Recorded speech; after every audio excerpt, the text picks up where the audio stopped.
Just a second.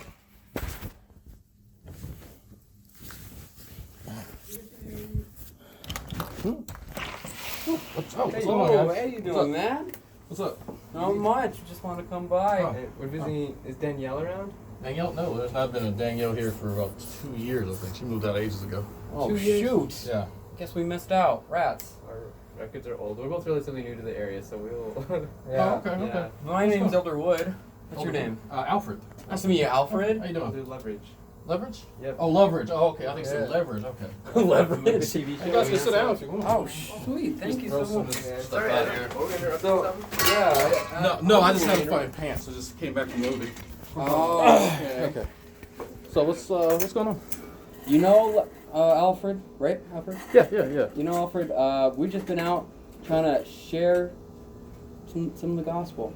Oh, you guys Mormon or? Yeah. I guess have Okay. you ever talked to missionaries before? Actually, I talk to religious folks all the time. No way. Yeah. Actually, on YouTube, there's a I guess a community of folks online, you could say, where we discuss theological issues and Oh, philosophy really? and science and Interesting. Yeah.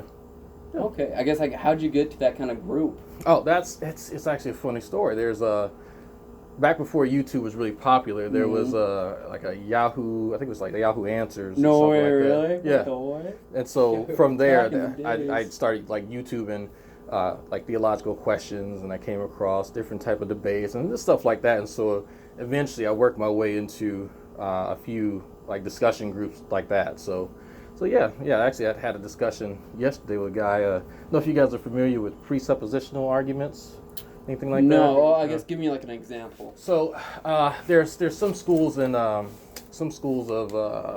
theology that say, well, you have to kind of presuppose certain things in order to get to God. So you presuppose a deity exists, and so of course, if you presuppose that, you'll come to that conclusion. But if you presuppose there is no deity, how can you come to the conclusion? So it depends. Yeah. But there's different schools of thought. There's you guys familiar with Christian apologetics or? Yes. Oh, so you've heard of like the Kalam cosmological argument, maybe? Probably if you Not gave that more one? detail, I probably don't know about the. Oh, you've probably heard it. It's the first cause, first mover, something like that. Every effect has a cause. So Yes. there had to be. Okay, so you've probably heard. It's actually, believe it or not, an Arabic invention. Really? Yes, it's been kind of used for. It can be used for almost any deity, but it's actually pretty interesting if you look into it. But there's many, like William Lane Craig, for instance. I know he's not a Mormon, but Yeah. William Lane Craig. I think Rabbi Zacharias. I think R.C. Sproul may use a version of it. I'm not too sure. Maybe Kierkegaard. But yeah, there's this. Most of them know about it. Not too many of them use it. It just kind of depends on what you come across. But no. But yeah. But you guys have heard that. Cool. Yeah. Wow. I guess what interests you about all this? Like what makes you want to seek this certain thing out? Because it seems like you studied a lot. Oh no, not really. It's just I find how people believe things to be interesting. So when there's so many different kind of denominations of Christian theology, and so you guys believe something, but other Protestants believe obviously different things, yes. and of course Catholics. Yes. So it interests me in who has the correct hermeneutics, who has the correct interpretation, and if they're saying you guys aren't properly using exegesis to read the text, and oh no, these guys are eisegesis and that sort of thing, and so that whole dynamic, because I wouldn't say everyone. A lot of Christians feel that they have the truth and no one else has the truth. That's very true. So then how would you know unless you've kind of looked over a lot of the evidence? And then that, of course, some of the same things for other religions. So, yeah. Has this led you to any conclusions? Oh, yeah, people have different ideas, different perspectives. Very true. Very, very different perspectives. There's a few kind of conclusions that I draw. Certain people are sort of more inclined to believe in deities and in the supernatural than others. And from what I find out over, like, I have almost a decade of these conversations, that it has to do with what you personally find to be your standard of truth, or your burden that you accept for a claim. So if it's wet outside and someone said, hey, it's probably rain, that's more plausible than water spirits coming Water around. spirits. So if you and that's What? based on your experience What and was it, empiricism. the Isaac Newton flaming sword of reason or something like that? Whatever seems more likely, it's probably the truth. Right, right. And so you can kind of work back to see, well, what evidence do you have for that claim, and what type of evidence you'll accept kind of depends on whether or not you'll be, more inclined to believe in the supernatural or not. Yes. So I guess with all this, have you found truth for yourself? How do you find truth for yourself? Oh, that's a good question. So I am amongst, I guess you could say, the school of RTB, reliable, true belief. So I think truth is based on beliefs that are reliable. So, and then you could then make the question, then what is reliable? Yeah, that's what I was going to ask. So for me, I ground what's reliable, and it's a little bit of pragmatism, but it's more so if it can be demonstrated, if this mechanism, whatever it is, can be elucidated to some degree, then it's reliable to me. So if I say, well, you know what, it's wet outside, how can I tell if it was a sprinkler or, the rain up there? I can perform soil tests to determine the truth of that claim, right? Yeah. And so when it comes to the supernatural, it's kind of fuzzy because there's no hard methodology on trying to suss out what happens when it comes to supernatural claims. True. I like that. It reminds me of principles, like if-then statement. If, then what happens. So much like, so let's take prayer for a second. If you pray and ask, then you receive an answer. And not always true, but that's usually the formula that we follow. If we pray, then we get answer. Yes, no, or maybe. Yes, yes, no, or maybe. So that's generally what I hear when we talk about prayer. There's actually a funny story. There's a meta study. They've actually studied. You ever heard of the efficacy of prayer study? It was a study done to demonstrate the effectiveness of prayer. You guys should look that up sometime. But I won't tell you the results of it. Let you look it up. But yeah, the efficacy. Spoil it for me. Yeah, the efficacy of prayer studies. But it's interesting. One of the issues that some people on the outside see with prayer is that it's subject to confirmation bias. So any of the interpretations can be read based on what you are more inclined to believe on the onset. So, let's say you have two separate worlds. One world God exists, one world God does not exist. If you receive a yes answer and whatever you pray for happens, in the world that God exists, God made that change. Exist, yes. And in the world that God doesn't exist, if you pray and something happened, and this same line of thought, but you know that there is no actual God there in this hypothetical realm, there is no way to actually tell, right? Because you had the same result. But you could also do it the other way. If you are in a world with God and you pray for something that doesn't happen, you receive a no, then okay, God said no. The world without God, you pray for something, it doesn't happen, well, same thing. Yeah. So how do you discern whether or not which one of those worlds you're in? Because the results is the exact same thing. You just attributed it to something different. Yeah. Huh. Wow. So it just still leaves it up for It's up for grabs. So how do you, as a person, how do you know which world you're in? Hypothetically speaking. Yeah. What was it? Do you remember that? Tasting the light. Yeah, tasting light. You remember the theorist, the philosopher he talked about in there? Pascal. Have you heard of Pascal's wager? Yes, that is known as a bifurcation fallacy. Yeah. Purification fallacy? I didn't hear that part of it. Yeah, so Pascal's wager is actually a fallacious argument. So what ends up happening is that when you pose a scenario and then you only give two options, but in reality there's actually more than two. Yeah. Because and the Pascal's wager is actually a classic example of that, because in Pascal's wager, you can have faith and you know what? Hey, you might go to heaven, you might not. But the other option is, well, you don't have faith and you could be risking your immortal soul. Possibly, but there's other religions that also have their own afterlife story, and there's also the odd chance that all of us are wrong, and it's something completely different. So there's more than actually two options there if we're going to posit possibilities. And so Pascal's wager is one of the classic examples, and it's called a black or white fallacy. Some people call it a bifurcation fallacy. It just kind of depends on who you ask. So that's stepping a little bit into informal fallacies and that sort of thing.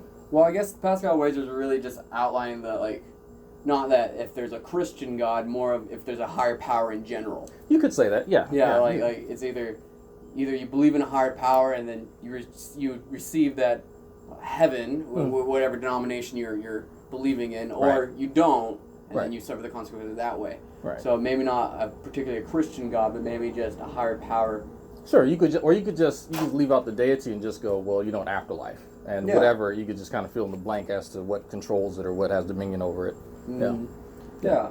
So I guess he was just really showing the odds of, like, you know, it's better to believe in something than not to believe.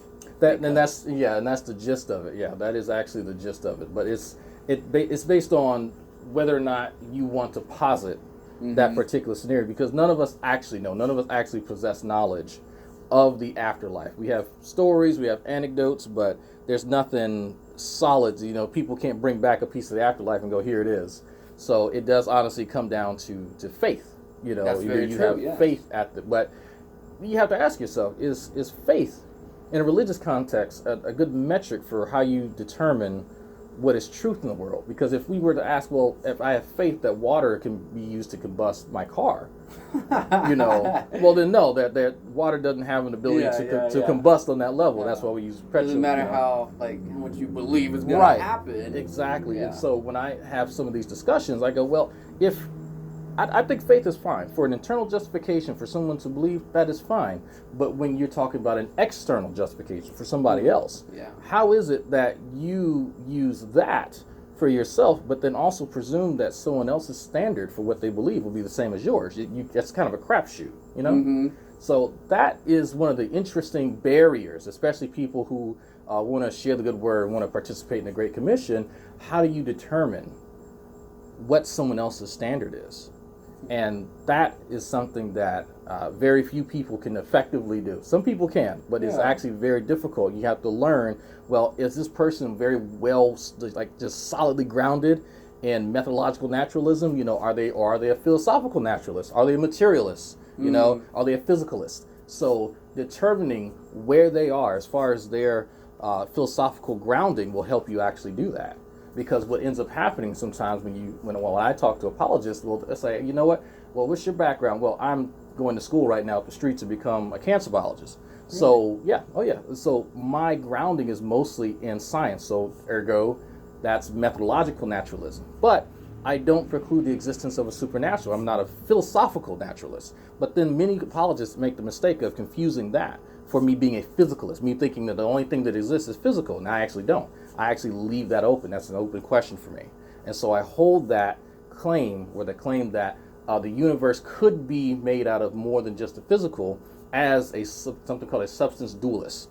There's, instead of just there being one substance, matter, there's a possibility that there's other substances out there, presumably one that does supernatural things or is involved in the supernatural. So there's a lot of unpacking that has to be done when these conversations are engaged in. Absolutely. It reminds me, there's this document I once read talking about the importance, theoretically about conversations, and how most of the times when conversations don't go well, it's because of miscommunication. See, when you conversate, you're supposed to fill a pool of mutual understanding.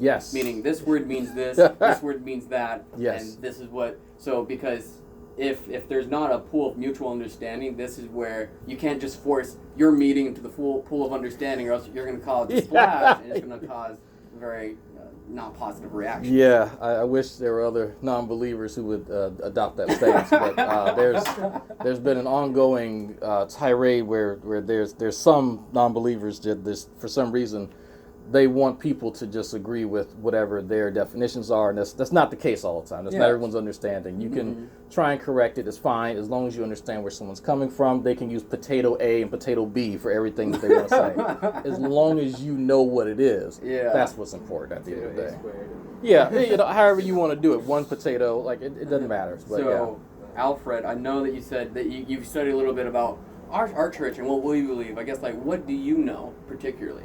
Oh, about the Mormon Church? Yeah. You know what? Not a whole lot, but you know what? If you want to leave me with some literature, I'll be happy to, add it definitely to the bookcase and to my knowledge base, because there's not too many Mormons that that participate in a lot of our discussions. No, not too really? many Mormons. Yeah, but here's the thing. There's a lot of Protestants. There's definitely a lot of, I don't know if y'all are familiar with Calvinists at all. Calvinists. Calvinists. Describe them. You ever heard of the tulip? They believe in that once saved, always saved. It's like from John Calvin. Yes, John Calvin. Yes, Oh, okay. yes, yeah. So you've heard of tulip? It's been popularized by an apologist named Matt Slick. I don't know if you're familiar with Mr. Matt Slick. No. Might not be. Okay, yeah, he's one of the people. There's maybe Rabbi Zacharias. It's fine. I think Rabbi Zacharias might be a Calvinist. I'm not sure if he is, but yeah. And the belief, like, just accepting Christ. You can't resist Christ. To You a can't degree. resist Christ. Yeah, no. Okay. So you can't. So if you, yeah, I mean, Like, you can't deny Christ. Like, so if Christ chooses you, you are one of his. You're one of his elect. okay. You will get into heaven no matter what you do, and you can't Oh. resist Christ. So every other, yeah, it's like that's definitely not heresy, right? I'm like, and all of us other non-believers go, how are people like? Do they not read the? Okay, that's fine. All right, that's all right. Yeah. I mean, take the story of King David. He was supposed to be elect, but broke Yeah. the commandments, and God wasn't too happy with. And like Moses, of course he went to heaven, but like even like Moses didn't obey God once, and then he's like, all right, well, you don't get to go to the promised land no more. And like Moses had to wander, and he never made it to the promised land. Yeah. And yeah. so like it doesn't. I don't know. It's Yeah. very strange. That's It's very interesting. Very interesting. Yeah, if you guys want to look up Calvinists, feel free. You can look up their tulip. I cannot remember what all the acronym stands for, but I know one of them is T is total depravity. Everyone's totally depraved because of Adam's sin, and that's I think right. regeneration of the saints or something like that. It might be one of them. Regeneration of the saints. and I'm trying to remember the context. I'm barely remembering. It's like reincarnation of saints. Or Just as far as I think not reincarnation, but something as far as no, I think something to do with the spirit. I might be mangling it. I don't like talking to Calvinists, so honestly, to be completely honest, I talk to Jehovah's Witnesses up at school, but they're fun to talk to. I don't mind talking to Mormons every so often, but Calvinists, they're not very fun to talk to. Yeah. So I guess, have you ever heard about the Book of Mormon? Yes, I have. Yes. What do you know Yes. about it? Not too much. I know it's a fairly new as far as a Protestant denomination, and it's in comparison to others, but not a whole lot. I know you guys are fairly insular. Insular. As far as you're fairly close knit. There's not too Yeah, many that's true. sub denominations of Mormon. not at all. Not As like far that. as I know, maybe two. Yeah, there's not. It's not like Baptists. Baptists have a There's bunch of First sub Baptist, Missionary Baptist, Second Baptist, Southern Baptist, Southern and Baptist, just there's Northern Baptist. yeah. It's so that's that's one of the few things that I do know about Mormons. But this will add this come out to my collection Yeah. actually. So I guess, would it be okay if we share a little bit about the Book of Mormon with you? Sure. Yeah. So what it is? You're right. It is a fairly It was like, meaning it wasn't around. It came around the 1800s. Mm-hmm. That's when it was translated. Yes, it was actually an ancient record, and my companion's got a picture here. Yeah. An ancient record that was written on golden plates. Yeah. That was buried in the ancient American continent. And it was hidden there, preserved. This is what we believe, by the hand of God, until the time was right, where God called a prophet. That's Joseph Smith. He's the founder of our church. Mm-hmm. And by the gift and power of God, he translated these ancient records from their ancient language to English.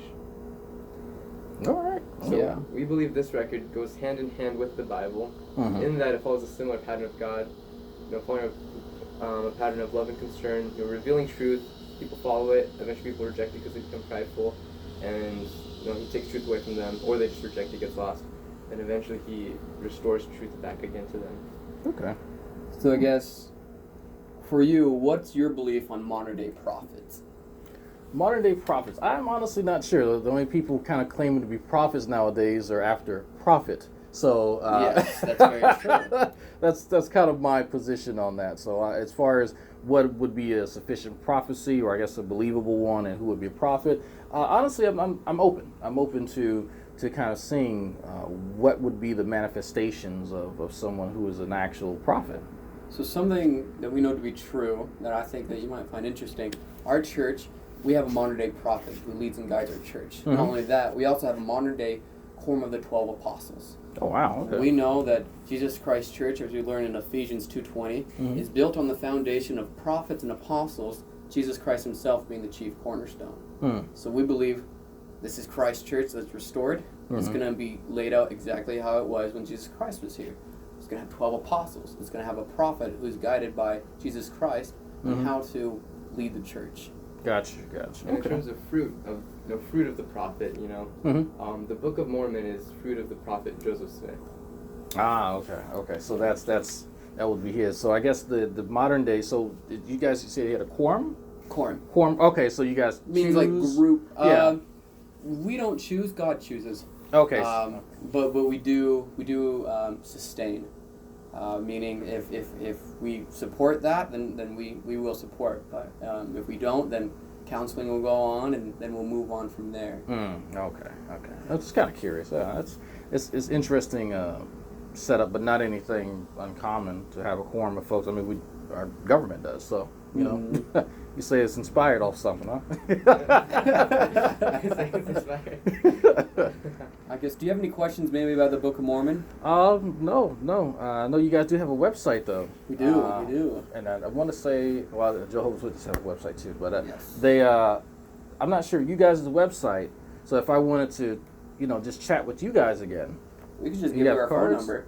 Okay, that works too. Actually, it's. Sure. I don't know if you want how you can okay or actually have you a are card. about. Y'all gave you cards. Yeah, Okay, we have a but I say I card. don't know how cool you're about writing in the book. Oh, we can also write in the book. Here you go. Okay. Oh, So cool. that card on the back, it's got wait, is that one readable? Yeah, 281. Yeah, 7. Yeah, that's. 7883960. Yep. Okay, yeah, I can That's- definitely. That's Awesome. that. You can Okay. text us or call us. Okay, cool. Awesome. That'll work. Cool. And in terms of, there's a full section in there that talks about an experiment in terms of faith as well. Mm-hmm. And it's a short couple of verses, but it's actually this. So this is, it's an ancient record of people who came from Jerusalem, led by the hand of God, and continue to live as God-fearing people. Some Right. people actually broke off and became, they abandoned God.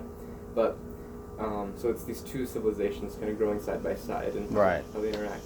And there's this one within the group of believers, a section that broke off and then changed their doctrine. So they kind of became their own church. And some things happened, so they kind of come back together a little bit.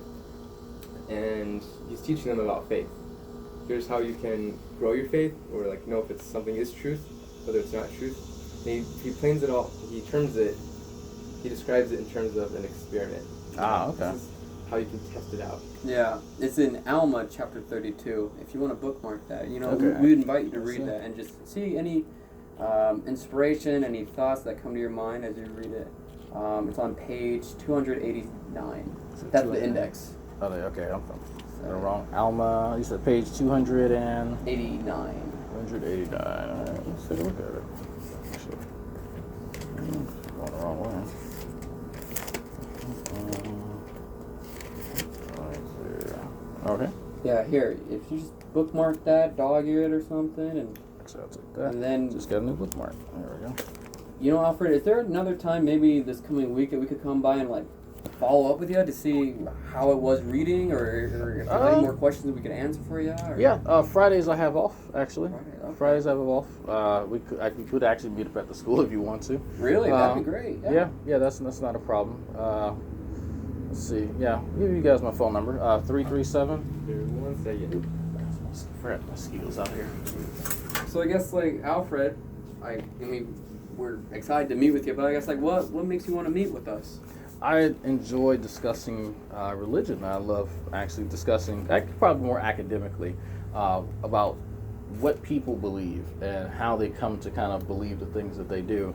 I try not to, it's not my job to deconvert anybody. Yeah. But I do understand, as a Christian, I'm not offended either that, you know, a part of the Great Commission, as some Christians refer to it, is that, you know, it's their job to teach the truth, the light, and the way. Yes. Right. And yes. so for me, I just enjoy having the conversation. I enjoy just kind of having the discussion. But I do know that there is kind of an end goal for you guys. Yeah, And, yeah. I've heard other Christians talk about a quota or something. I don't know if that's true, but you know, it is what it is. I don't want to give anybody false hope, but I enjoy discussing it. And if there are other Christians who are misrepresenting the Church of Mormon, then you know what? I have no problem defending what you guys actually believe as opposed to what other Christians might think you believe, because believe it or not, it's other Christians that I hear the most Yeah. negative things. You know, I'm so glad. I don't know, just hearing that makes me rather happy because, you know, there is going to be a lot of misconceptions. Yeah. Anytime you have any questions maybe about the Book of Mormon, about maybe our stance on our beliefs, Mhm. ask us. Yeah. We want you to, you know, we want to help guide you, and also we want you to, we don't want you to take our word for it. We want you to pray and ask God. Okay. And with that, of course, you know, we have our purpose. Our Mhm. purpose as missionaries is to invite people to come closer to Christ. Right. So for you, Alfred, we're going to invite you to read. We're going to invite you to pray. We're going to invite you to come to church. Mainly just to share with you what we have, Right. and just to see if we can bring you closer to Christ. That's our purpose. That really is our purpose. Yeah. No, I believe you. I believe you guys are pretty cool to talk to, actually. Thank you. We're too. Yeah. You got it was the contrast of conversation that we had just a couple minutes ago. So Oh yeah. Thank Oh, was you got fun. some hostility? it An was hostility. right on the edge. It was Uh, interesting. It was like, this is about to break, so he's come back. Anyway. oh, I guess they already have their denomination or their or beliefs. lack of one. Or there's a hostile atheist. Really? Was he? It was the most interesting thing because as he had studied. It's one of those used to be believers. Oh wow, really? What? He At what? abandoned his faith. One of my neighbors? Yeah, a couple buildings over. Oh, a couple of buildings. Oh wow! Tell him to come talk to me because he sounds like it. I'm not an anti-theist, but he sounds like an anti-theist. Yeah. Wow. Did he mention any names in particular or any? Well, just as he had studied like ancient like Roman history, ancient other kinds of Egypt history. Egyptian history. Yeah, He he seemed- said, was it Cyprus? Cyprus, and then Palatomi. And he cited all these different things about how Jesus Christ is make-believe, and then He mentioned Caesar Borgia. something like that. Yeah, he mentioned a lot of things. He mentioned a lot about the Council of Nicaea. Oh wow. Yeah. and the Yeah. Athanasian Creed and the Nicene Creed, and I think it's so amazing because he's trying to counsel us, separate religion and study history, but from there you're separating your own personal, witnesses and experiences that you may have, Mm. and Yeah. it's you don't learn spiritual things from man. You learn spiritual things from God. Mm. Mm. Mm. That is interesting. I would like to talk to that guy. I don't know his name, but Here, we'll take you along with yeah. us. It's like, hey, so I'm not with them, but I'm just I'm just he's our friend. He's gonna help you. I'm just coming to talk. That's all, But yeah, I know the type. There are different types of atheists, Yes, believe very, it or not. very much so. Yeah, there's. I've actually met a few atheists who are really rather antagonistic. Yeah. But most of the time, Yeah. those are coming from ones who used to be believers. Yeah, I used to be a believer, but it's something interesting you guys will see. If they are probably within the first 2 years of their deconversion, they kind of go through a weird hostile atheist kind of thing, and it's something kind of we all do, watch Zeitgeist and all that stupid stuff. But if you immerse yourself in an environment where you get around other atheists, but then you get around people who are kind of well learned, you get around theists like yourselves and other people of other faith, and you kind of share your experiences and you share your knowledge, you gain an appreciation for the Bible and for other holy books, because they're still, if you don't have to believe it, but you can say, look, the Bible at its core is still an anthology. It is still a book that had easily 12 different authors, written in 4 or 5 different languages: Koine, Greek, Aramaic, Hebrew, Latin. Like there's all types of history that's there, whether you believe in certain tales or not, right? It's still a good, decent book. Yeah, absolutely. You know. Yeah, it's interesting you said that. a while ago, I was over in Sugar Land. That's where I was serving before I came here. And there's this group called Interfaith, and what they did, they had a dinner where they brought all the different faiths around Houston. Oh wow! And so there's Baha'i, there was Hindu, there was Muslim, there was Mormon, there was Christian, Roman Catholic, Lutheran. Wow. And I don't know if there was any atheists there, but I know we all gathered around. There was Jewish people there too. So we basically all gathered around and we just talked about a belief in a higher being and sharing our experiences and everything. And it was a really beautiful, touching moment to be part of that. You saw that connection with everyone. It's like, we're all wow. not that different. Different, you and I, and so it was a really nice moment because a lot of us got to share a lot of things that were very similar. Yeah, that's amazing. Actually, that's definitely something I'd at least love to observe. Or be a part of. I feel like you have something that you can contribute to it. Maybe a little bit. Maybe a bit. I'm saving my life for it. All right. You're giving me your phone number. Yeah. 337. Okay. 212. 212. 40. 40. 12. 12. Yeah. Sweet. Alfred, right? Yep. Yeah. Perfect. Well, we'll shoot you a text. You have our number. Okay. Sure. Cool. And you said Friday's your day off. Yeah, Fridays I usually have off. I don't have any class and usually don't plan anything too much. So definitely kind of mornings and afternoons. You want to do Friday maybe at like 2? That's it. Yeah. That will definitely work. Yeah. All right, absolutely. Yeah, We'll if I have plan to on change, I could shoot you guys a text. that. And we'll probably, we'll text you and make sure everything's all good. Sure. Cool. All right. Awesome. Well, before we go, can we say a prayer with you? Sure. Sweet. Would it be okay if I said that? Yeah. Our dear, kind, and gracious Heavenly Father, we're so very thankful for this evening that you've blessed us with to be able to visit with Alfred, and we're so very thankful for his kindness and for his hospitality, and we're so very thankful to have talked with him, to be able to share the things that we do know and also be able to have learned. We're so very thankful for Alfred's knowledge and for his diligent study. Please bless that we'll be able to continue to come closer to Thee, that we'll be able to continue to find truth. We're so very thankful for the Spirit that we do receive, and please continue to bless Elder Lover Janai, that as we go out this evening that we'll be able to have safety. Please continue to bless Alfred with safety as well. We love Thee, Father, so very much. We say these things in the name of Jesus Christ. Amen. Amen. Awesome. Thank you, gentlemen. Thank you. Absolutely. Awesome. So nice talking meet to you. Nice talking to you, God gentlemen. bless. All right. We'll see you Friday, okay? All right. Safe travel, guys. Yeah, good night. Later.